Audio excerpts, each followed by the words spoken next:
안녕하세요, 상나입니다. 전 영상에서는 오피스텔의 장점에 대해서만 말씀드렸는데요, 오늘은 단점에 대해서만 말씀드리려고 합니다. 전 영상을 보시고 오피스텔을 계약하려고 하시는 분이 있다면 이 영상 끝까지 보시고 한 번만 더 생각해 보시길 바랄게요. 저는 제가 살고 있는 오피스텔에 만족하지만 오피스텔이라고 다 장점만 있는 건 아니거든요. 우선 첫 번째 단점, 월세가 생각보다 비쌉니다. 보증금은 보통 1000만 원이 넘는 게 대부분이고 월세는 아무리 싸도 50만 원부터 시작인 경우가 많습니다. 원룸도 그 정도 하지 않나 라고 말씀하시는 분들이 계시다면 방금 말씀드렸듯이 아무리 싸도 최저가 50부터 시작입니다. 수도권 오피스텔은 원룸 기준으로 대부분 50에서 70 사이고 건물 관리비는 보통 8만 원인 경우가 많습니다. 건물 관리비는 주로 엘리베이터, 주차장 관리, 쓰레기장, 청소비, 오피스텔 보안료, 인터넷, TV 등이 포함되어 있는데요. 그리고 거기다가 가스, 전기, 수도를 포함하면 보통 월 10만원에서 15만원 사이로 나오는 것 같습니다. 그러면 기본적으로 최소 월 65만원에서 80만원 가까이는 써야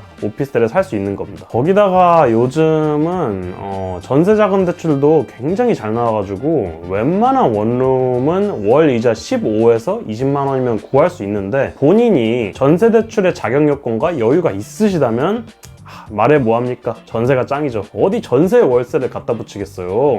굳이 비교를 하자면 대략적으로 매월 30에서 40만원 정도 차이가 나겠죠. 두 번째 단점은 가격 대비 작은 실평수입니다. 우리가 집을 볼 때 가장 먼저 보는 게 뭐죠? 맞아요, 바로 평수죠. 얼마를 내고 몇 평짜리 집을 살 수 있느냐에 대한 고민을 굉장히 많이 하잖아요. 저도 집을 옮길 때 굉장히 고민을 많이 했는데요, 이 오피스텔을 인터넷에서 봤을 때 평수가 가격에 비해서 상당히 넓어서 한번 보러 왔었습니다. 그런데 여러분, 여기서 짚고 넘어가야 할 게 한 가지 있습니다. 오피스텔 같은 경우에는 계약 면적은 넓지만 전용 면적은 생각보다 작습니다. 집을 많이 알아보셨던 분들이라면 한 번쯤 들어보셨을 법한 용어죠. 저희가 오피스텔에 들어오게 되면 실제로 사용하게 되는 면적을 전용 면적이라고 부르고, 지금 제가 이제 살고 있는 이 공간이 전용 면적인 거죠. 주차장, 엘리베이터, 복도 등과 같이 입주민들과 함께 쓰는 공간을 공용 면적이라고 부릅니다. 그 둘을 합치면 계약 면적이라고 부르는데, 제가 있는 오피스텔도 계약 면적은 12평인데 실제로 제가 생활하는 주거 공간은 5평밖에 안 됩니다. 5평짜리 집의 월세가 관리비 포함하면 58만 원 정도 한다는 건데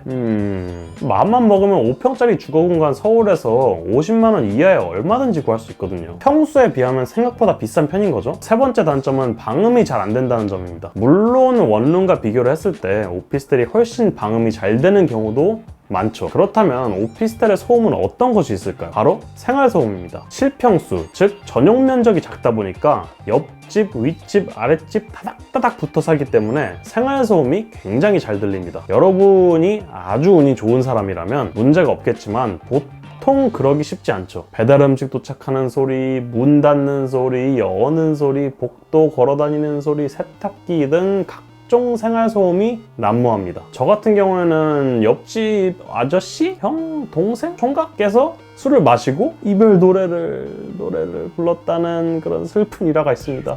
증인도 있었어요. 제 여친이랑 같이 들었거든요. 무슨 노래인지 제목까지 맞출 수 있을 정도로 아주 잘 들렸어요. 이렇게 원룸에는 큰 소음이 있다면 오피스텔은 잔소음이 많다고 할 수 있습니다. 내가 이런 작은 잔소음에 예민하다 하신 분들께는 오히려 오피스텔이 원룸보다 조금 더 지내기 어려운 환경이지 않을까 싶습니다. 그래서 제가 위에 3개 말씀드렸던 거는 좀 보편적인 오피스텔의 단점이라고 말할 수 있고요. 지금 제가 말씀드리는 단점은 지극히 개인적으로 오피스텔에 7개월 동안 살면서 불편하다고 느꼈던 점입니다. 일단 사람이 너무 많아가지고 엘리베이터가 너무 많이 써요. 한 층에 30세대 이상이 사는데 16층까지 있기 때문에 몇백 명의 사람들이 단 3개밖에 없는 엘리베이터를 나눠 타야 됩니다. 진짜 엘리베이터가 너무 자주 써요. 출근할 때는 심지어 가끔 제가 사는 층에서 1층까지 내려가는데 꽤 자주 3분 이상을 소모합니다. 또 1층에서 제가 사는 층까지 올 때는 오줌이 마려워가지고 진짜 쌀 뻔한 적이 한두 번이 아니에요. 그리고 뭐 택배가 너무 막 앞에 여기저기 널브러져 있으니까 이게 좀 불안하다? 그런 거 말고는 뭐